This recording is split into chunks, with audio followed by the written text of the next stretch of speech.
ये चुनावी सभा का कार्यक्रम है। देश भर में हम लोग राष्ट्रीय परिवर्तन मोर्चा बनाकर 83 पार्टियां हैं, SC, ST, OBC वाली, उनको मिला करके राष्ट्रीय परिवर्तन मोर्चा बनाया गया दिल्ली में, और उसके द्वारा 200 लोकसभा की सीटें चुनाव लड़ रही हैं। ये आने वाले समय में इसका और विस्तार किया जाएगा और विधानसभा की चुनाव भी इसी तरह के प्रभाव से हम लोग चुनाव लड़ेंगे। बीजेपी ने 400 पार का नारा देने के पीछे सोच ये है कि वो चुनाव हारने वाले हैं। तो कैसे, आपको थोड़ा तथ्य बताता हूँ। 2019 के चुनाव में बीजेपी को 37.7% वोट पड़े, 100% में से 37.7%। तो इसका मतलब है अपोजिशन पार्टी को 62.3% इतने वोट पड़े। अब सवाल ये है कि 63 वाले चुनाव कैसे आ गए, क्योंकि वो अलग अलग लड़ रहे थे। इससे सबक सीखकर चुनाव के बाद सारे अपोजिशन पार्टी के लोगों ने इंडिया गठबंधन बनाया। अब इंडिया गठबंधन बनाने के बाद नरेंद्र मोदी को और बीजेपी को लोग अब तो हम चुनाव हार गए। तो अलग अलग चुनाव लड़ रहे थे, इस वजह से हम लोगों ने चुनाव जीता। अब सारे इकट्ठा आ गए तो अब चुनाव जीतना संभव नहीं है। तो बीजेपी के कार्यकर्ताओं का मनोबल उनके इकट्ठा आते ही बहुत गिर गया था। वो मनोबल उनका ऊंचा उठाने के लिए 400 पार का नारा। पत्रकार बंधु जी, सर्वप्रथम मैं आपके चैनल का धन्यवाद करता हूं कि आप लोग शोषित पीड़ित लोगों के जो संगठन है बहुजन मुक्ति पार्टी, जिसका आज ये चुनावी सभा यहाँ नून के अनाज मंडी में हुई है, और हमारे जो संरक्षक हैं बहुजन मुक्ति पार्टी के माननीय बावन रेशम साहब, मूल निवासी नायक, वो हमारे बीच में आए, और BMP के यूथ के नेशनल प्रेसिडेंट अनिल माने जी भी हमारे बीच में आए, और वामसेफ के हमारे सह प्रभारी जी हैं लकीराम जदवंशी जी, वो भी हमारे बीच में हैं।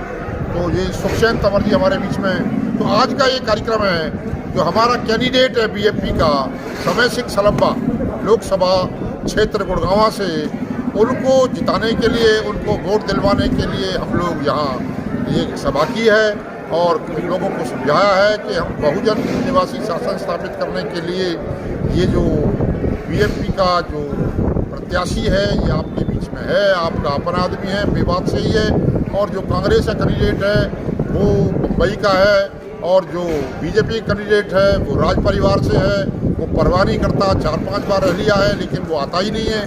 तो इसलिए समय सिंह सलम्बा जो समय पर आपके बीच में काम के लिए आएगा, इसलिए ये जनसभा की गई। ऐसा है, हमारा जो मुकाबला है वो जनता से है। हम लोग जनता को ये कहना चाहते हैं कि आप लोग अपने भले की बात, अपने हित की बात, जो मेवात में बिजली नहीं, मेवात में जो रेल की लाइन अब तक नहीं बिछाई गई, कितने नेता आए, कितनी पार्टियां आई, कांग्रेस आई, BJP आई, लेकिन रेल की लाइन नहीं निकाली गई।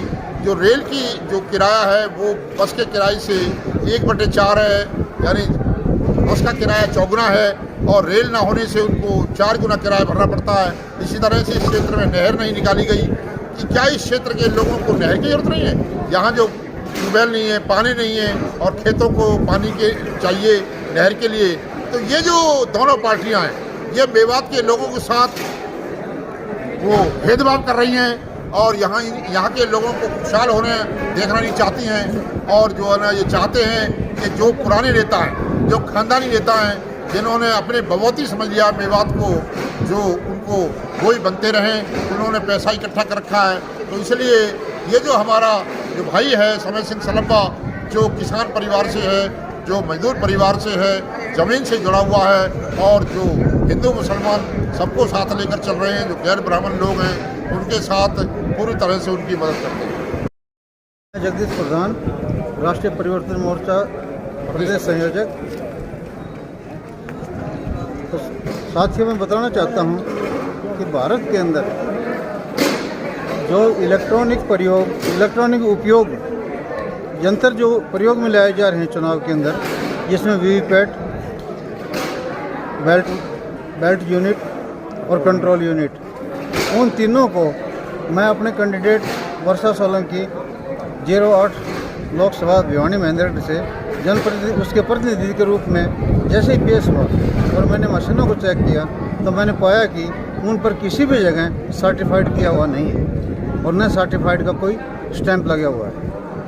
तो मैंने वहाँ आरओ से भी इसके बारे में डिस्कस किया, मगर आरओ और पूरा इलेक्शन जो डिपार्टमेंट है कोई उसका जवाब नहीं दे सके।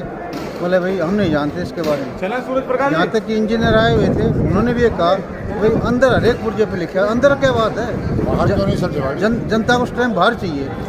जब एक 10 रुपये का वाटर आता है, जलजीरा आता है, उसकी 24 जो पेटी आती है 24 उस पर भी सारा उसका बायोडाटा लिखा होता है और प्रत्येक बोतल पर भी लिखा हुआ होता है। तो चुनाव जैसी एक प्रक्रिया जो इतनी देश को सरकार निर्माण का काम कर रही है, उसके अंदर चुनाव कमीशन ने इतना बड़ा धोखा किया हुआ है, जिसकी पोर्टल पर शिकायत डालने पर 18 तारीख को पोर्टल पर शिकायत डाली थी।